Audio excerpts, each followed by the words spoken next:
যন্ত্রণার মধ্যেই সে মারা গেল এবং জাহান্নামে পৌঁছে গেল। এই দিকে নবী করিম সাল্লাল্লাহু আলাইহি সাল্লাম সেখানেই দাঁড়িয়েছিলেন। এমন সময় তৃতীয় শত্রু উতবা ইবনে মুত্তালিব সেই পথে আগমন করল। জিব্রাইল আলাইহিস সালাম নবী করিম সাল্লাল্লাহু আলাইহি সাল্লামকে জিজ্ঞাসা করলেন, এই ব্যক্তিও কি আপনার শত্রুদের একজন? নবী করিম সাল্লাল্লাহু আলাইহি সাল্লাম মাথা নত করে সম্মতি দিলেন। তখন জিব্রাইল আলাইহিস সালাম আঙ্গুল দিয়ে ইঙ্গিত করলেন। বর্ণনায় আছে, উতবা কিছু দূর যাওয়ার পরেই অন্ধ হয়ে গিয়েছিল। অন্ধ হওয়ার পর সে একটি দেয়ালে নিজের মাথা ঠুকতে শুরু করে। এত জোরে দেয়ালে মাথা ঠুকতে লাগলো যে তার মাথার খুলি ফেটে যাওয়ার উপক্রম হলো। উতবার দাস তার সঙ্গেই ছিল। সে তার দাসকে বলল, আমাকে ধরো, কেউ একজন আমার মাথা দেয়ালে ঠুকে দিচ্ছে, তাকে থামাও। দাস বলল, আপনি কার কথা বলছেন? আমি কাকে থামাবো? আমি তো আপনাকেই দেখছি, আপনি নিজের মাথা নিজেই দেয়ালে ঠুকছেন। উতবা আবারও চিৎকার করে বলল, যে আমার মাথা ধরে দেয়ালে ঠুকছে তাকে সরিয়ে দাও। দাস অবাক হয়ে চারদিকে তাকালো এবং আবারও বলল, আপনি তো নিজেই নিজের মাথা দেয়ালে ঠুকছেন, আমি কাকে সরাবো? অবশেষে উতবা নিজের মাথা দেয়ালে ঠুকতে ঠুকতে মারা যায় এবং জাহান্নামে পৌঁছে যায়। কয়েকদিন পরের কথা, নবী করিম সাল্লাল্লাহু আলাইহি সাল্লামের সঙ্গে হযরত জিব্রাইল আলাইহিস সালাম ছিলেন। জিব্রাইল আলাইহিস সালাম এইবার চতুর্থ ব্যক্তির দিকে ইঙ্গিত করলেন, আর তিনি ছিলেন উতবা ইবনে ইয়াগুস। এই উতবা চরম জালিম একজন ব্যক্তি ছিলেন। তার এক কৃতদাসী ইসলাম কবুল করেছিল। শুধুমাত্র এই কারণে উতবা তার দাসীর উপর নির্মম অত্যাচার চালিয়েছিল। জিব্রাইল আলাইহিস সালাম জিজ্ঞাসা করলেন, এই ব্যক্তিটিও কি আপনার বিদ্রুপকারীদের মধ্যে একজন? নবী করিম সাল্লাল্লাহু আলাইহি সাল্লাম বললেন, আমি উতবার জন্য দোয়া করেছি, সে যেন তার ছেলের মৃত্যুর খবর শোনার পর ইন্তেকাল করে, তাই এখনই তার মৃত্যু হওয়া উচিত নয়। বর্ণনায় আছে, তখন হযরত জিব্রাইল আলাইহিস সালাম গাছের একটি পাতা ছিঁড়লেন এবং সেই পাতা উতবার চোখে লাগিয়ে দিলেন। এতে সে অন্ধ হয়ে গিয়েছিল, তবে মারা যায়নি।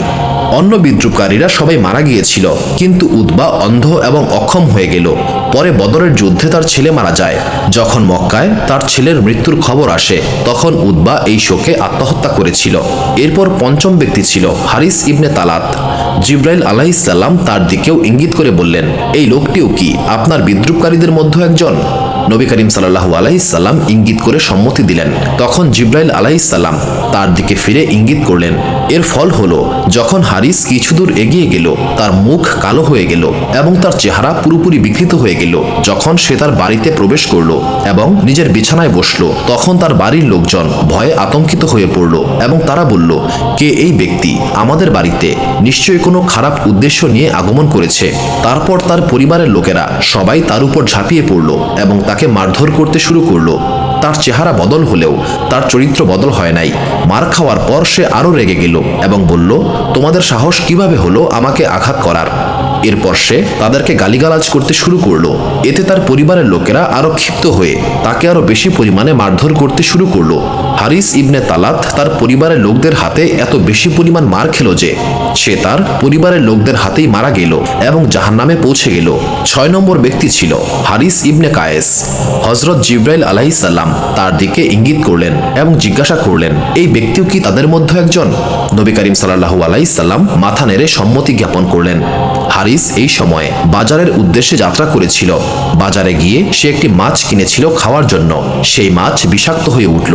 মাছ খাওয়ার পর তার পেট ফুলে গিয়েছিল এবং এতটাই ফুলে গিয়েছিল যে তার পেট ফেটে গিয়েছিল।